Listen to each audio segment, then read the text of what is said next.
In a small town in rural Ohio, there lived a 23-year-old guy named Tyler. He was the kind of person everyone in town liked, easygoing, creative, and genuinely good with his hands. Since he was 15, he could take apart a car engine and put it back together before dinner. His dad had taught him. His grandfather had taught his dad. Fixing things was in his blood. Tyler had a dream that kept him up at night. He wanted to open his own auto repair shop. Not a fancy dealership, nothing corporate, just an honest, reliable garage where working people could bring their trucks and get a fair deal. He had even picked a name for it in his head, Tyler's Honest Fix.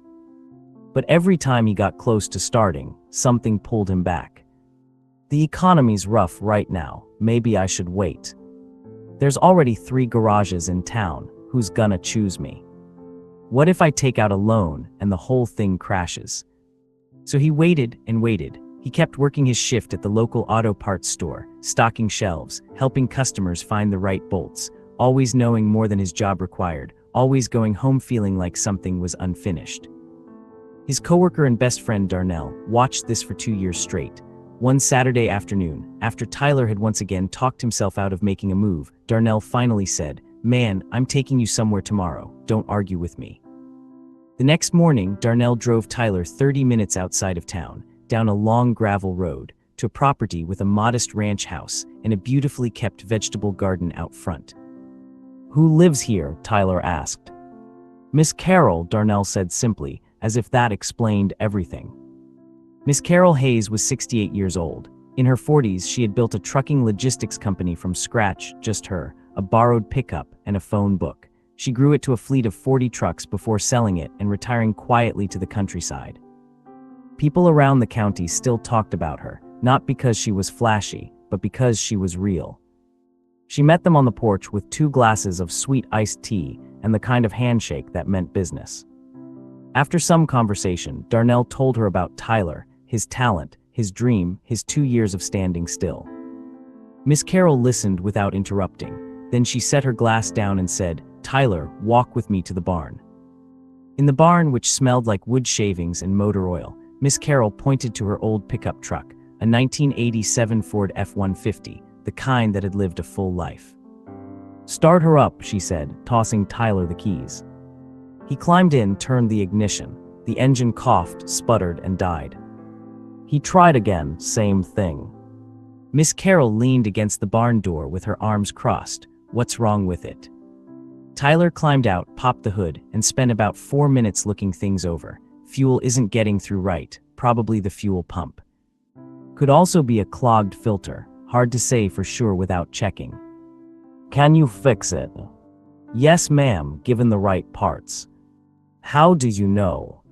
Tyler looked up at her. "Because I've fixed this exact problem probably 30 times. Miss Carol nodded slowly. Then she said, "So you know you can fix it. You're not guessing, you're not hoping, you know."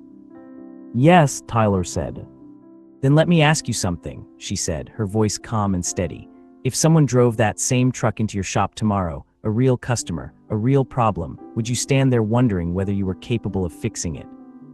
Tyler paused. "No, I just fix it." "Then why," she said quietly, "are you doing exactly that with your own life?" The barn went silent, except for the sound of wind moving through the rafters. Miss Carol walked over and stood beside him.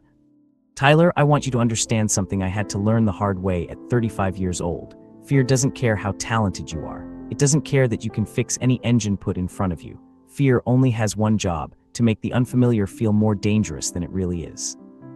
She tapped the side of the truck. "This truck doesn't run because nothing's turning it on. It has everything it needs under that hood. The fuel pump works. The engine is solid. It's just sitting here. And you know what a truck that just sits in a barn eventually becomes." Tyler said quietly, "Junk." "That's right," she said. "Potential that never moves eventually rusts." She walked him to a workbench in the corner of the barn. On it were 3 mason jars, the kind you'd see at any county fair. Each one had something inside.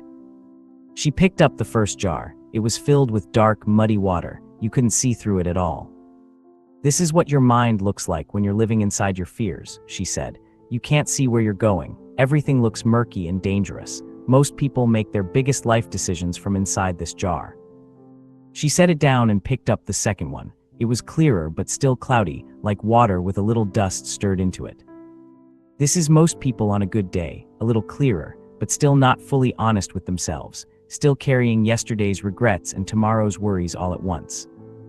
Then she picked up the third jar. It was perfectly clear, clean water. You could see straight through to the other side.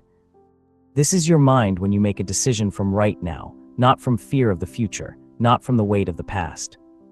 Just from what is true today in this moment. She held it up toward the light coming through the barn window. What do you actually know to be true right now, Tyler? Not what you're afraid of. What do you know? Tyler was quiet for a moment. Then he said slowly, I know I'm good at this work. I know people in town trust me. I know I've been saving money for 2 years. I know I've already been doing this for free out of my driveway on weekends.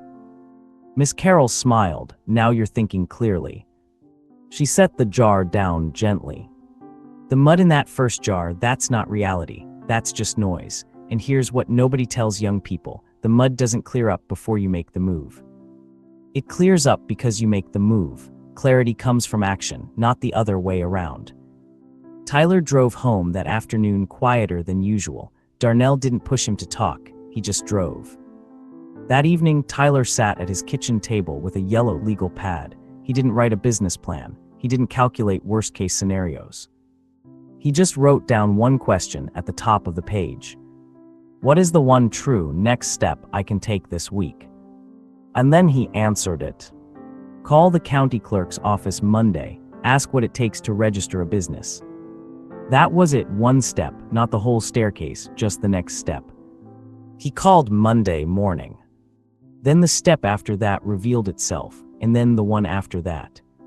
6 months later, Tyler signed a lease on a small commercial space on the edge of town, a cement-floor garage with 2 bays, a waiting area with 4 chairs, and a coffee machine he'd found at a garage sale. He hung a sign above the door himself. Tyler's Honest Fix. On opening day, the line of trucks was longer than he expected. Many of them were neighbors who had been waiting for exactly this, someone they already trusted with a real place to go. Darnell came by around noon with a box of donuts and grinned. Told you. Tyler laughed. You did. Miss Carroll didn't come herself, that wasn't her style, but she sent something. A small package arrived that morning before the shop opened. Inside was one of the mason jars, the clear one, filled with clean water. A handwritten note was taped to it. Keep thinking clearly, Carol. Tyler put it on the shelf above his register, right where he'd see it every single day. The lesson Tyler learned, and maybe you need to hear too. You don't wait until the fear is gone to begin. You begin, and the fear slowly loses its grip. The mud in your mind doesn't clear up while you're standing still. It clears up when you take one honest step forward. You already know more than you think you know. You are more ready than fear is telling you. The only question is which jar you're thinking from. Choose the clear one. And take the next step today. If this story hit close to home, share it with someone who's been standing still too long. Sometimes all a person needs is the right story at the right moment. Don't forget to subscribe for more. Until next time, stay sharp, stay honest, and keep moving forward.